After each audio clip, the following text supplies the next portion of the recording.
our next match is going to be KVD versus Takashi.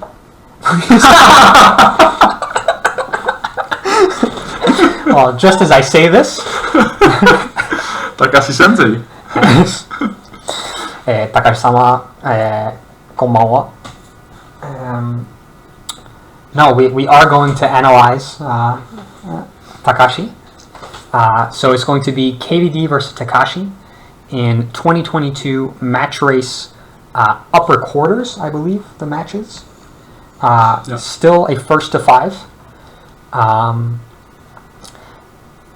Well, would you like to talk about yourself and present yourself in terms of CDX history?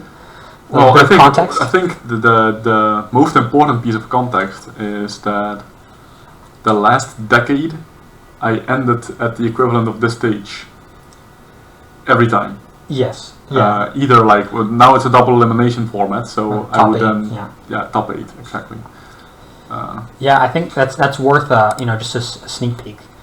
This was an upper bracket match, so it technically doesn't even tell you the result of this. I wish I would have silver medals in this mode. But as you can see, every single year since 2012, KVD has been eliminated in the top 8 of match race.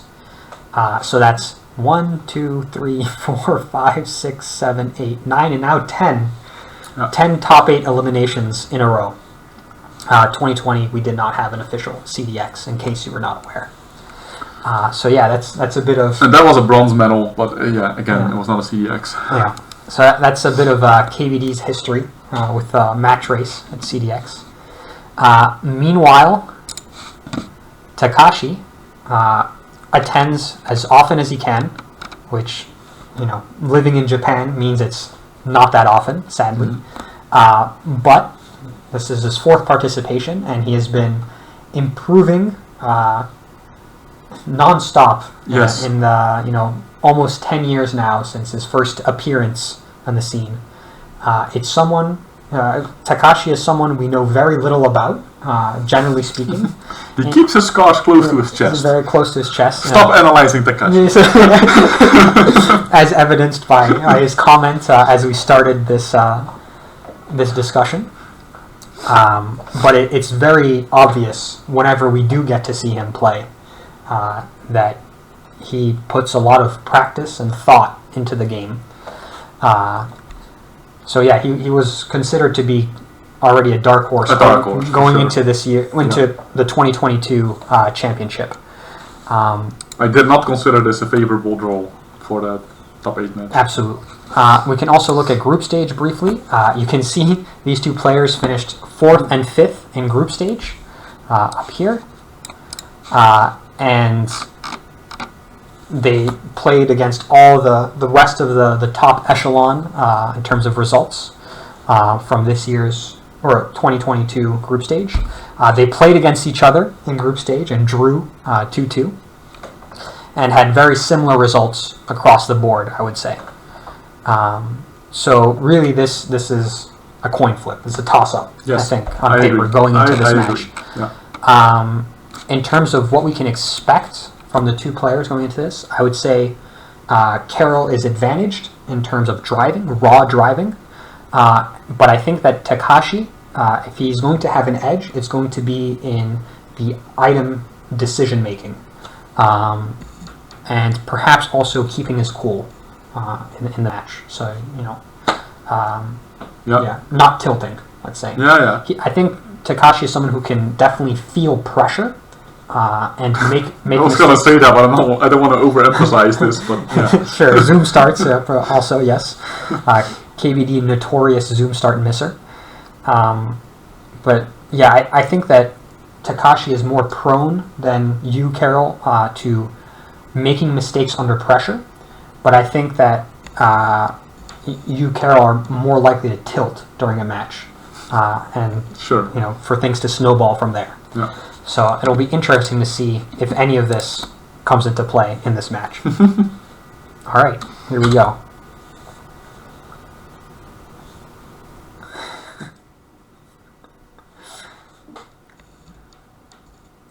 Oh, I think they missed the start of the race. This match, yeah. So we're gonna skip forward. Yeah. There's It might already be 1-0. It's not. It's the first track. Okay. Oh, it's the final lap. It's the final lap of the first track, which is MC2. So we miss out on a bit of the start. KVD is on the top as Bowser, Takashi on the bottom as DK Jr. And KVD starts by winning 1-0. That's so again, this is first to 5. So big sigh of relief. Yeah, BC1. Yeah, he was on your tail with the star. Double zoom start, nice. Both players go for a bonk. Yeah, okay, so this is an interesting position here. Because immediately, well, very aggressive from both players. Forcing. Let's see if I can get a frame with both items. Yeah. So here, KVD has the obvious advantage in terms of items with the red shell. But because Takashi has a green, Takashi can threaten with his green if Carol isn't careful. So this can go, whether Takashi ends up in front or behind KVD, he has a tool to threaten with. I was also definitely still managing the killer. Yeah, so you can see from the position of the killer on the top screen that KVD is under immediate threat of crashing into it if he's not careful. Also worth noting that on BC1, it's very difficult to effectively use the red shell as soon as you pick it up because of the zippers around this first corner. Yeah. The zippers allow you to just outrun a red if someone fires it at you at that turn. You think Takashi intentionally blocked me there? Let's take a look at it again. Because that would have been a great move. I think it's part dodge. Yeah. Like he's like making sure you can't hit him with the red because he's wall riding. And I think, knowing Takashi, he was probably aware of the fact that he had the positional advantage by being on the inside of the turn in case there was a collision. Yep. So yeah, he gets the body block there. KVD attempts the red. I don't think it was a good decision. No, I don't think so either. I think it's sort of a panic shot. So here, there has to be sandbagging here. Yeah, so Takashi goes for it. KVD, oof, okay. That was a panic sandbag. That was very much a case of someone who hadn't planned to sandbag, realizing that his opponent was sandbagging, and he's like, "Oh shit, I have to sandbag too," in part out of respect for your opponent's item usage. I think. Definitely. But if you look at where you decide to sandbag, you decelerate right before the killer. Yeah, that's a big mistake. It's super dangerous. Yeah. So you do get you dead stop on the almost dead stop. A little bit of an overcommit. It is an overcommit. So Takashi, this is something that I think Takashi does really well, and few players do. So Takashi indicated his intent to sandbag very early on. So he does it like way back here, before the finish line. He's decelerating already with the crash into the wall. So this means that you as his opponent are like, oh shit, my opponent's trying to sandbag, I need to do something about it. Or he gets a sandbag for free, which is also like fine for Takashi in this position. Yeah. But so here, by decelerating super early, he's making you think, I need to contest the sandbag. So you're going to contest the sandbag, first of all, in a worse position. But it also means that by the time you decelerate, Takashi has had time to reaccelerate and get back up to speed, which is exactly what happens here. He charges a boost and then zooms off after you overcommit on your sandbag. Yeah. Outplayed. Yeah. So I mean, you could have picked up a feather here, but that's sort of like, this is the play that Takashi was going for. But I think he also adjusted on the fly, because if you hadn't committed to a sandbag, then he would have just stayed behind you and been fine. Mm-hmm. I don't know if I agree with him not going for a sandbag again on lap 2, because this is what allowed you to get a free feather. Yes. So this is a very advantageous position for you. Is he going to try to interfere with my feather? That's the question. Yeah. He should. And this is, of course, as the player with the feather here, that has to be the question on your mind. Yes. Is Takashi going to try to do something to stop? And if so, how? Yeah. So from personal experience, I know that Takashi is going to absolutely was going to try whatever he can to block the feather. Yes. I've experienced getting body blocked by Takashi when trying to set up the long boost feather, and you're just blocking me like at the feather position itself. Yeah. So as the person with the feather, you have to be super aware of this. And I'm expecting a green drop at the zipper, but yeah. We'll see. So, ooh, okay, well, that's sort of... Oh, this is actually, because of the mental bandwidth that it takes up to plan that move, you might not be as cognizant of the fact that there is a killer there. Exactly. And the thwomps being down also didn't play into the fact that we talked about all of this as Takashi is approaching the killer is representative of the fact that, as you're saying, Takashi has to spend mental bandwidth thinking about what he's going to do to block the feather, because he doesn't give up this feather for free. No. He as a player, his decision making is that I'm going to try to contest this as much as I can, and in doing so, he loses mental bandwidth to think about the killer. And it's perfectly possible to hit that killer like in an unforced situation already, because the thwomps are all down, as you can see. And if you have an unfavorable pattern, it's already hard in a vacuum to dodge it. Absolutely. So, and that's what leads here to he crashes into the thwomp, and then it's the killer. Would you still go for the feather in my position after that? There's just something to be said. I think it really depends on how confident you are in this feather. I think this is an item trick that's sufficiently consistent that you can just go for it and be like, yep, I'm taking this opportunity to just fly off into the distance. But yeah, it really depends on how confident I'm fairly confident with it, but it's still a risk. And yeah, mental bandwidth, I think, is a concept that a lot of players aren't aware of, and it's something I've talked with Carol about a lot. And I think especially for match race, it's super important. Super important, absolutely. It is. Also, hi Matt. Hello Matt. So yeah, okay, a bit of a slowdown, but still save time. Yep.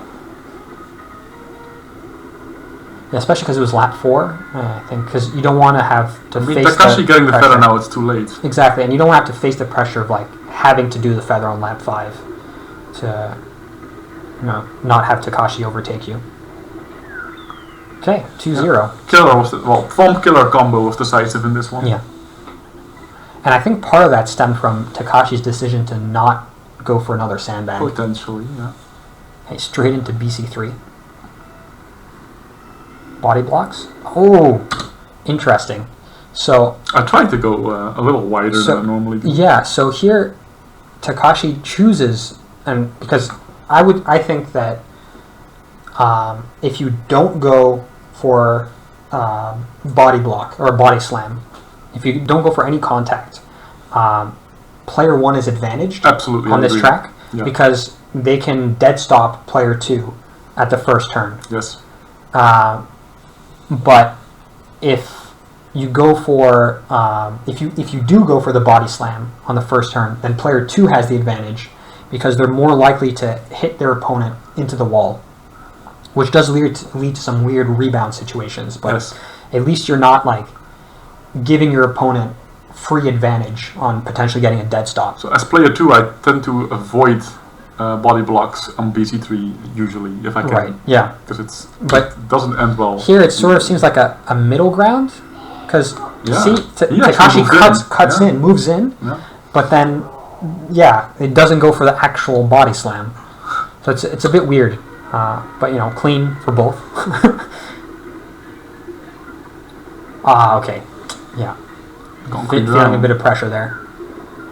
Perhaps also from the green. But picking up the feather is it's nice. Oh, nice. He burned it super nicely to... Good call. I think perhaps you made a slight mistake there. And you could have waited a little bit. Oh, with the ghost? Yeah, absolutely. To see if he would... Yeah. Because of his positioning. Yeah. Because here, when you pick up the ghost, he's just hit the zipper. So if he tries to burn the feather, there's a pretty high chance that he's going to crash in some way, because this is a super dangerous position in which to try to burn the feather. And if he succeeds, then, he's burned his feather, and you can keep the ghost. So I think in this position, as player 1 who just picks up the ghost, you kind of want to let them burn the feather, because it's very unlikely that you'll be able to keep it. I'll try. I just tried to snap steal it, but you're not wrong. Yeah. Especially there's even the green there. Yeah, it's just like it's super tough.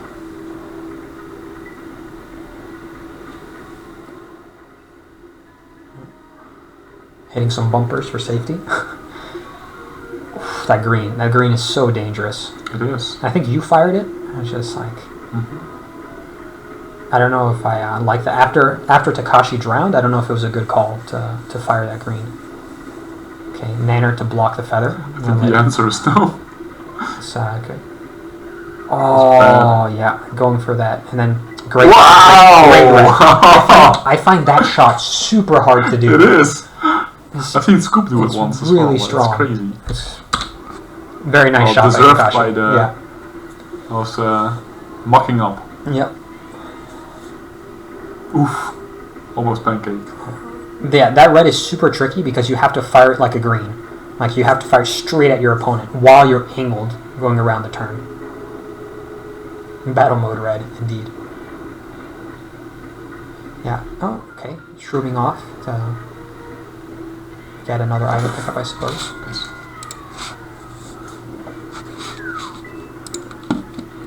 Okay, well, nothing more of importance here. No, I don't think so either.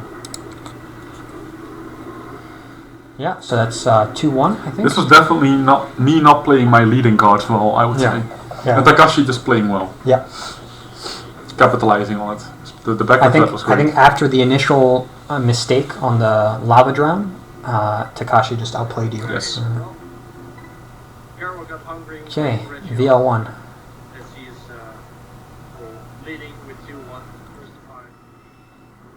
Okay, nice little tap. Oh, okay, that was crucial. I wonder what you're gonna say now. You getting this hit here is super important Because he has the ghost. because he gets the ghost. Yes. So, Indeed. and he was trying to cut on the inside. Yeah. But the thing is, this turn on VL1 is really weird because you want to go for the snow slide, and that means you open yourself up to getting body slammed just before the snow slide, which is what you capitalize on by hitting him here. Because you didn't go for the snow slide. No. Like you had some weird trajectory that sort of made it so. I think you were. I don't know if this is how intentional this was, but it seemed like you didn't go for the snow slide. First because out of respect for Takashi. Yeah. I didn't want to get body blocked. Exactly. Because it was on the inside. Yeah. So that's exactly what I was going to say. Like, choosing to not go for the snow slide there is like a. If you do it as a deliberate decision, which what you're saying it was in this case, definitely. It's something you do out of respect for your opponent's ability to body block you, which I think is a very reasonable decision to make against Takashi. So, and it has the added advantage of he picks up a ghost, so you get you're not in a shit position basically, and here you sort of have to just drive off. Okay, so after this first item set, Takashi not burning his ghost is a clear indicator that he wants to try to outrace you for this track. Yeah. Valid point, Mole, yes. They're both stuck on VL1, so there are only shit positions, but some are more shit than others. So Takashi, by not burning his ghost going into lap 2, sends a signal that he wants to try to catch KVD racing. And I think it's a reasonable strategy to go for on VL1, where your opponent is likely to make a mistake at some point. Yeah, absolutely. Especially because the ice cubes are largely not cleared out. Yeah. I do not feel comfortable. Yeah, so pipe. It sort of evened out. And so this is exactly what Takashi wanted. Yeah. And then here, KVD not going for items is also signaling, I'm going to contest the driving again. So you're also saying, like, I just want to race this out. So here both players are agreeing to just duel it out in pure race, in pure driving. Unfortunately, yeah, it can be tricky. Yeah, it didn't work out. It did not. So here, Takashi's strategy of applying pressure with the ghost and forcing, the driving match, I see worked out. Because even without the killer and all that, you sort of made a semi-forced mistake of picking up an item when you didn't want to.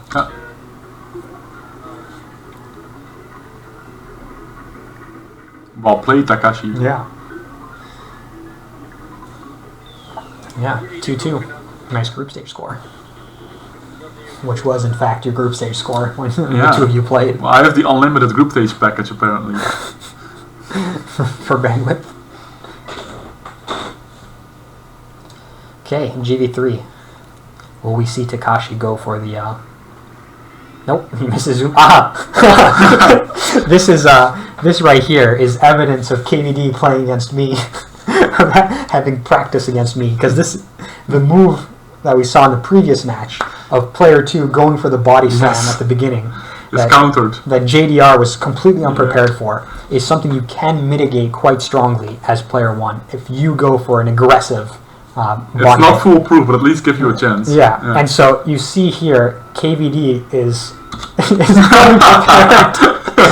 I should not be there, that's true. If you were reacting to player 2's start, you would not be doing this. No. But this is a clear move of someone who is really prepared for player 2 to go for the body slam there and just trying to counter it as hard as possible because you're in a disadvantaged position. Oh, an immediate effect. You don't go for the platform jump. Yeah, I always do that if my opponent misses the zoom on GV3. In case I get a red shell, I turn around and fire it backwards. Nice. Yeah. Good call. Long boost? Yeah. So here I expect Takashi to use the shroom for the bumper jump and pick up another item. Yeah. Nice. So this is a really interesting position. For me, so it was not in the final lap, actually, that he picked up the feather. No. So lap 2. That's what I remembered wrong, but I do remember that we both had a feather. For me, this type of scenario, which tends to occur especially on Rainbow Road, but obviously can apply on GV3, this is prime match race. Okay, here we go. Because both players have a feather. There's one shortcut that allows significant time save. The player in second, Takashi, is clearly in range to catch, to pass in front if they go for the shortcut and land it cleanly. The player in first, has a clear advantage because they have a significant gap to second, but they're also in the position that they have to make the decision as to what's going to happen, and that can apply a lot of mental pressure. It can be really tricky to navigate this scenario as the person in first. Whereas if you're in second, you sort of get to chill. You're in a pretty laid-back position. And so generally speaking, the move that will happen, the decision that will happen, is that both players will hold on to the feather until lap 5. For Rainbow Road, there's no choice because you can only do the shortcut on lap 5. But for Ghost Valley 3, the same thing applies. It doesn't make sense to go for it in any of the other laps. Maybe for Takashi, but not for me. Unless it can make sense if you, for some reason, you think your opponent is not going to crack, and you feel confident in your ability to land the shortcut, and you just want to apply a shit ton of pressure on them by landing the shortcut early and forcing them to make decisions. Because it could be like you don't feel comfortable being in the position having the mind game, the mental battle of do I go for the shortcut or not, and you just decide to bypass all of that, and you're just confident enough. It could be what I did, but do you think that I respect Takashi enough to go for it? If this remains the I think so. I think in this position, as the player in first against Takashi, unless you feel extremely unconfident about landing the shortcut, like if you feel there's very small chance of landing the shortcut, then you just hold on to it and don't go for it on lap 5. So also, I would have to have 10 coins, otherwise I don't go for it. Yes, you need the 10 coins. Another consideration, and this is especially if you're a lower level player, if you're in this position, and you're playing against someone who you're fairly confident is going to be able to land the shortcut, but you're not confident Let's in your own say Neo. abilities. Like, yeah, okay. He almost always gets it. If you're McNuggets versus Neo, I use a specific example because I think I've seen it happen. And you're playing Rainbow Road, and you both have a feather, and you're the weaker player on paper. That is a nice suggestion. Make a poll for what's going to happen next. But no, you can try to guess in the chat if you'd like. But if you consider yourself a weaker player than your opponent, in particular with regards to landing the shortcut, then you have to bluff that you can do it, that you can go for it. So you at least have to put up the pretense of, being confident in your ability to make it.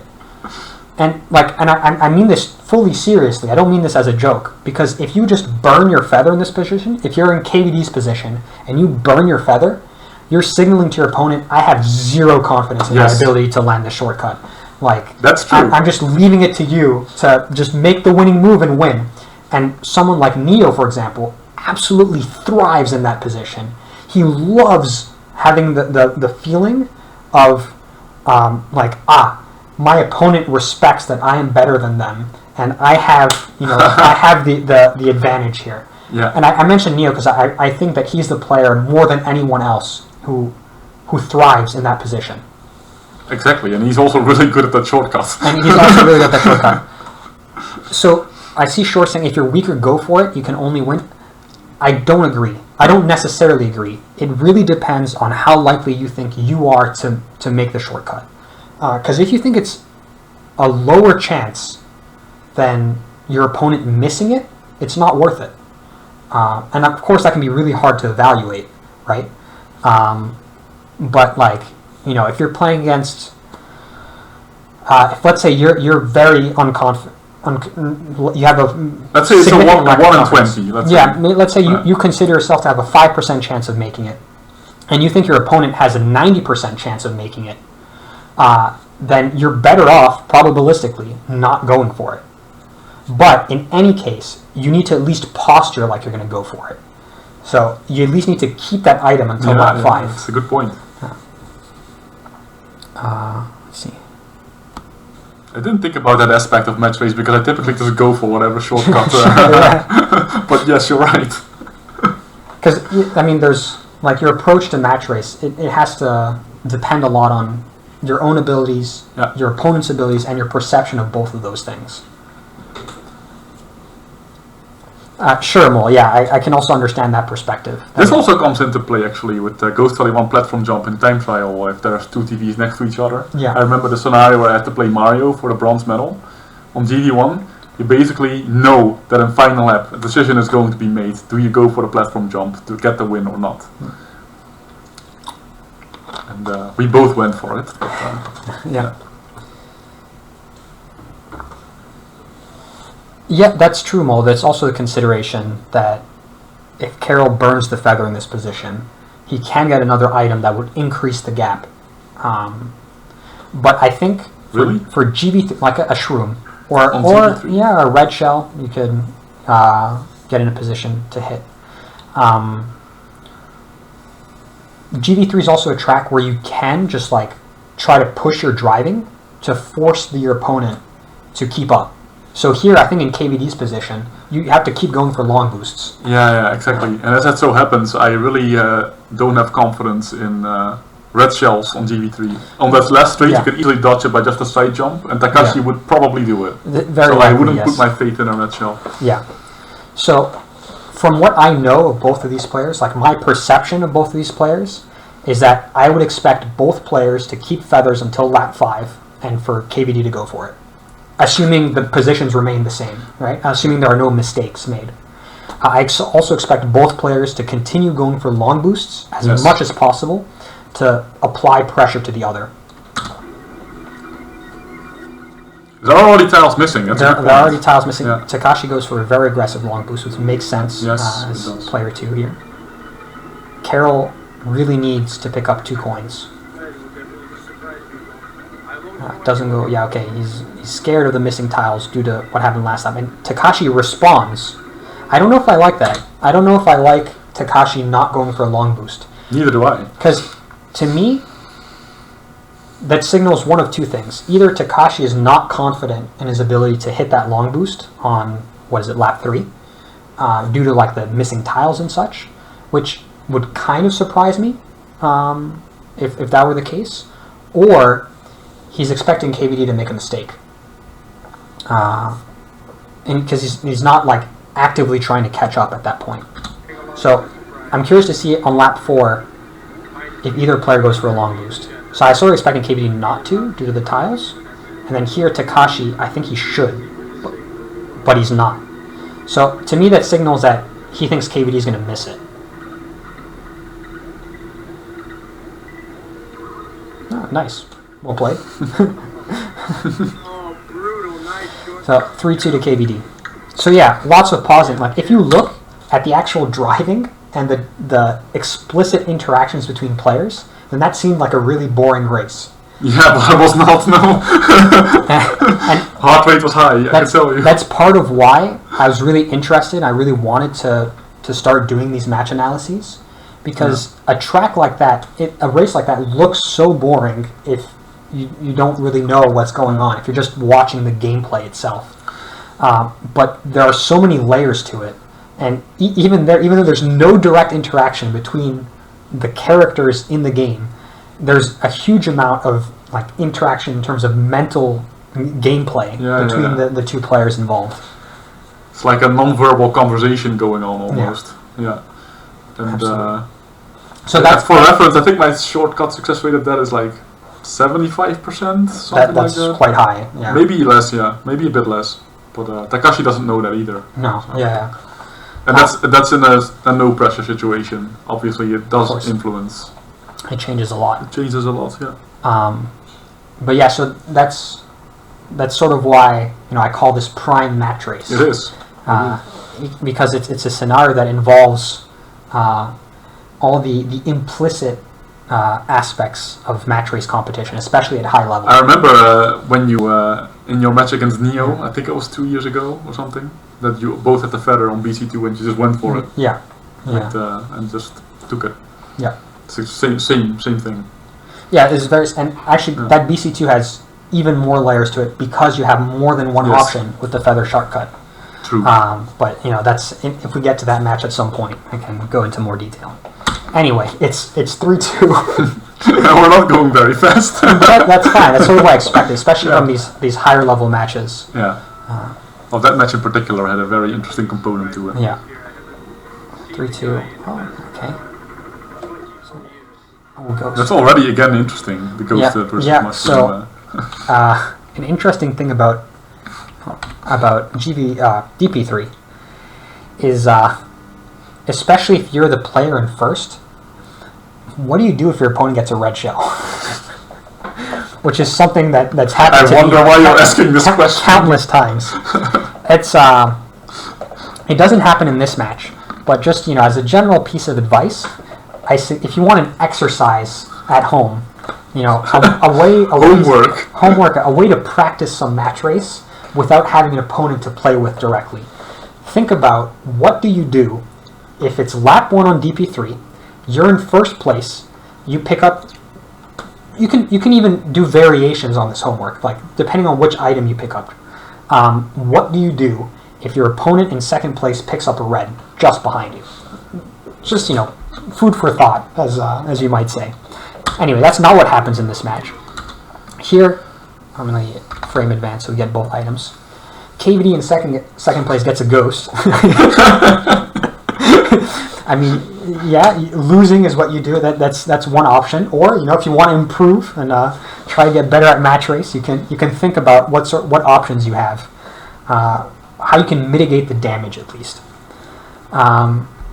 So here KVD gets a ghost, and because Takashi is in first, he picked up the shroom first, which means he has a slight frame advantage in terms of using the item once the lockout window ends.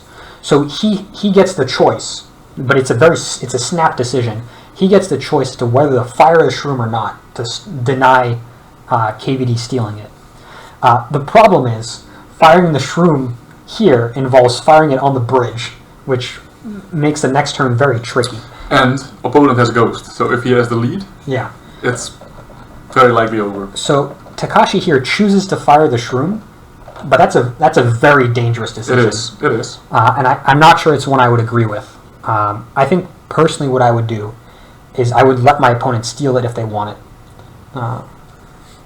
And then just go for a second place item, lap 2. So here, yeah, he burns it, and he manages to keep full speed just about, but then still makes a slight mistake. And now and allows KVD to just pass him. Now I have the position I wanted. Yeah. So this is just playing into KVD's hands by firing that shroom. Well, the star, okay, normally a star on DP3 is really bad, but because KVD has the Ghost in first, this is one of the better items Takashi can get. Yeah. Because you're not going to steal it. Nope. Like, unless he's very close. Unless he's super close. But here, I mean, it sort of is like a reasonable decision point. It's if you're at this distance and you see the star getting locked in. I think it's too far. Do you steal the Ghost? Yeah, no. Right. I mean, do you steal the star? No. Yeah. So yeah, I think I wouldn't either. It's like just far enough. I mean, honestly, maybe if it was Scoop. Yeah, or Neo. Yeah. But not sure. Yeah, it's really tough because in this position, well, in lap 5, absolutely. Oh, it also depends on the lap. Yeah, true. Lap 4 maybe. I think it also really depends on how good you think your opponent is with star driving. Well, Takashi is good with star driving, but he's not Neo. Right. Yeah. So you sort of expect Takashi to not crash in this position with the star, but probably isn't going to gain that much distance on you. Oh, we'll see. We'll see what happens.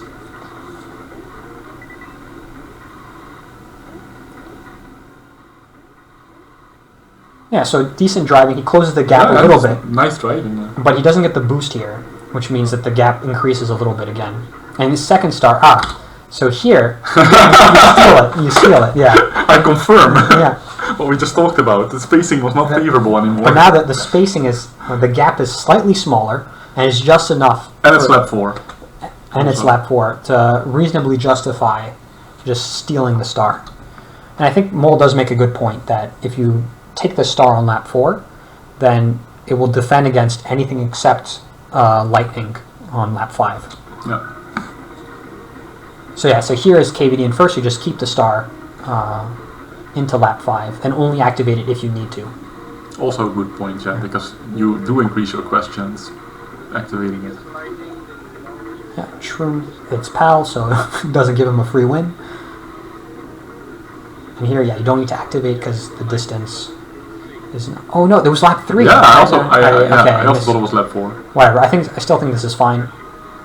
Ooh, oh, here you have to activate it. I think you don't activate. Oh, wow. Okay, I would have activated around this turn. Yeah, maybe.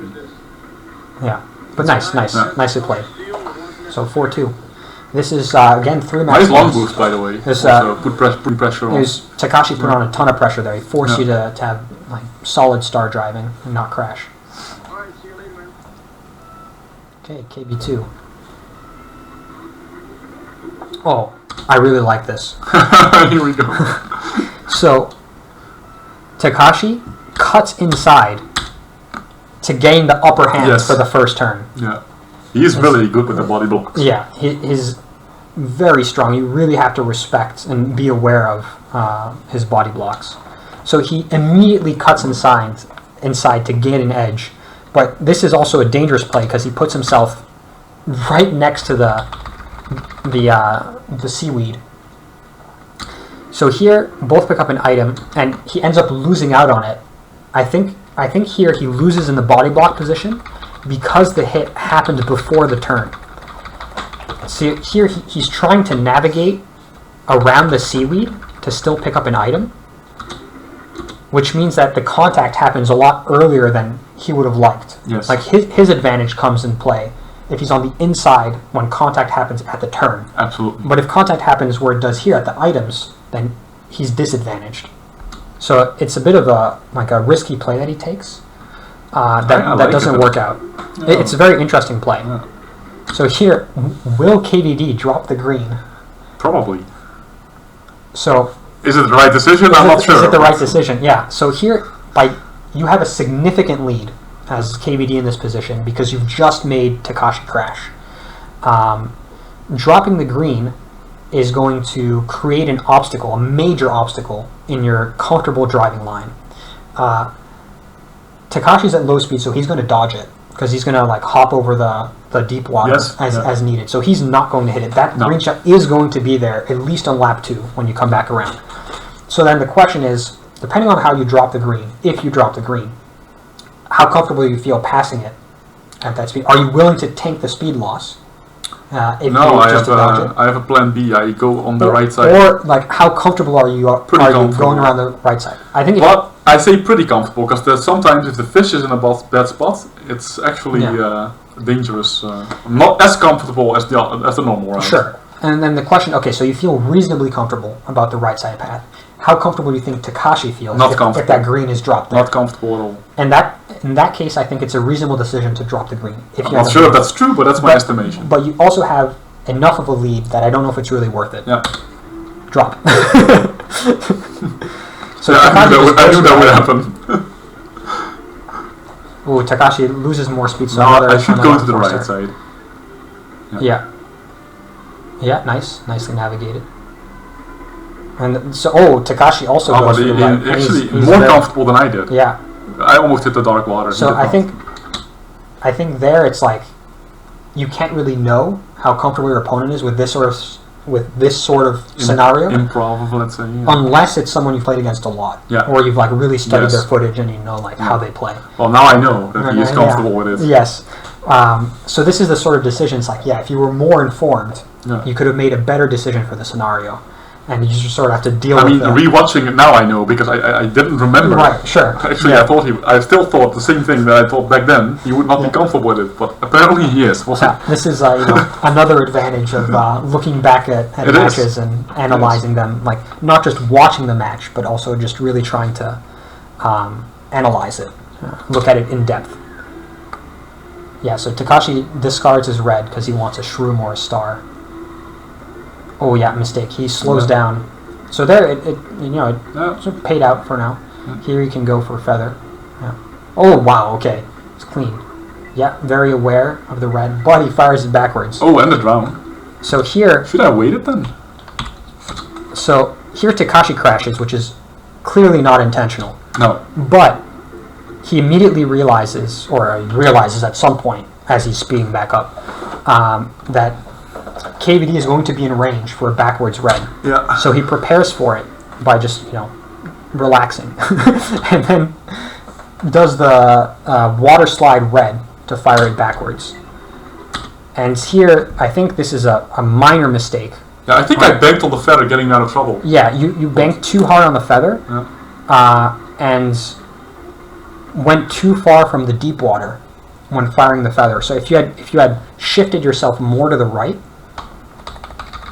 so because here you cut in immediately, but if you had instead allowed yourself to follow your momentum outwards a little bit more, you would have gone in the water. Maybe you even do a slight water slide and then launch the feather. This red would not have had space to circle back. Yeah, that's true. Yeah, and so now, Takashi picks up a shroom, but he had some slowdown in there. Yeah. Still going to be content at the final lap. Tight, especially if he gets a star. Like a star is really good in this position. What I didn't pick up actually. Oh, okay. Yeah. Yeah, and he has to try to fire. I don't know if it was the right call for him to take the left path. I think. Oh, he needed that space to fire the left. I disagree, because I think if he had, because he had a boost charge. Did he have a boost charge?